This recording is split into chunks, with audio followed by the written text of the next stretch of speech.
Hi there, I'm Sipka, and this is the Apatros review. Now that's for episode 2 of Masochist-O-Ween.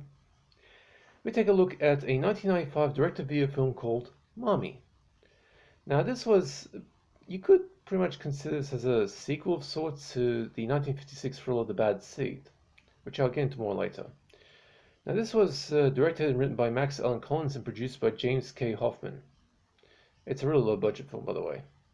And this was released in Australia on DVD through Flashback Entertainment, a budget label that existed from the early 2000s up until the mid-2010s, then disappeared when the bargain basement DVD market collapsed. My review print was on a multipack, which was the horror 10-movie set from Flashback, which was affected by a weird authoring glitch that caused the frame rate to start about halfway through the film. This glitch was also present in other films in the same set, and a number of Flashback's other box sets were also affected by the same issue.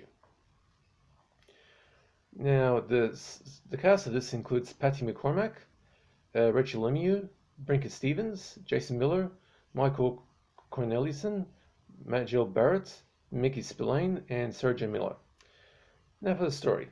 When she learns that her daughter Jessica Ann is not going to get the Best Student of the Year award, Judith Helen Myers, or also known as Mommy, retaliates by murdering her daughter's teacher by pushing her off a ladder during a heated argument. Judith then attempts to cover up her crime by eliminating just about anyone who could possibly expose her actions. As her boyfriend, who happens to be an undercover insurance investigator trying to tie her to her late husband's death as foul play, tries to expose her, Jessica Ann must come to terms with her mother being a ruthless killer. I really wanted to give Mommy a higher grade than the C 4 out of 10 I'm ultimately giving it. I really do.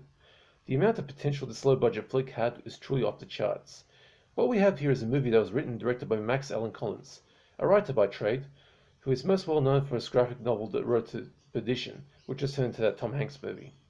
He has written the novelizations, in other words, the novels, tie novels to certain movies, for Waterworld, Saving Private Ryan, The Mummy, the Brendan Fraser one, U-571, and done a bunch of original spin-off books and franchises like Criminal Minds and CSI, also making a number of trading cards based on true-life crime.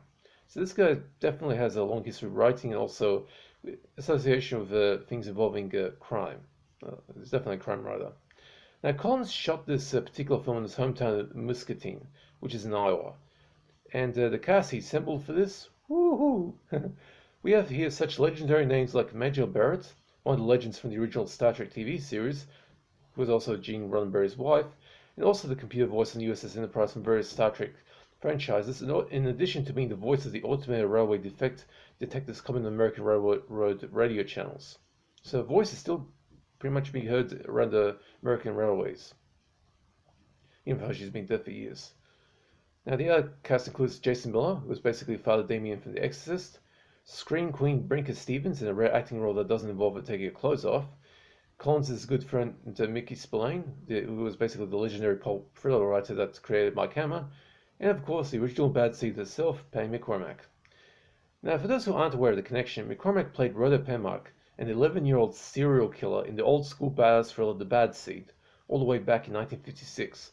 That film has actually had a number of remakes, and McCormack actually also starred in supporting role in some of those remakes as well, which has become a cult classic. You could call Mommy a sort of sequel to The Bad Seed, with a more than likely chance of the killer mother here being an adult version of Rhoda Penmark. 11-year-old serial killers. Now, the role does fit the requirements for that viewpoint. Now, with all that being said, unfortunately, I can't classify Mommy as anything other than average. Max Allan Collins wasn't exactly aware of the way around the camera at this point in time, as many of his camera setups here look crude as hell. Plus, he ain't exactly subtle, what with the obvious signposting around the Mommy character being a killer. A little mystery would have worked wonders here, and Collins simply wasn't able to translate his written thriller technique to the visual medium that well. There are other things also working against the film. Some of the characters' purpose of being all over the place. For example, the insurance investigator being undercover as Mommy's boyfriend has a motivational change once his deception is revealed. Plus, there's a very weirdly clunky scene where after he's killed, his ghost rises up to warn Jessica Ann about her killer mother, while the trashy character, the janitor character, was seriously out of place.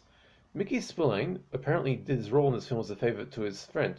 Max Allan Collins was his friend. In fact, Collins even wrote a biography for Mickey Spillane. But Mickey Spillane was seriously ill at the time of filming, so much so that the production crew tried to talk him out of it, to no avail. And finally, Collins did not have the skill to write convincing dialogue for the daughter character. As 11-year-old Rachel Imbio, who I think beat like 200 other girls for the role, was constantly using dialogue that sounded way too adult for somebody her age to say. I remember when I was 11, I didn't speak the way she does. Anyway, that being said, Mommy has a fair bit going for it. Despite the lack of skill on the writing side of things, the cast all give solid performances.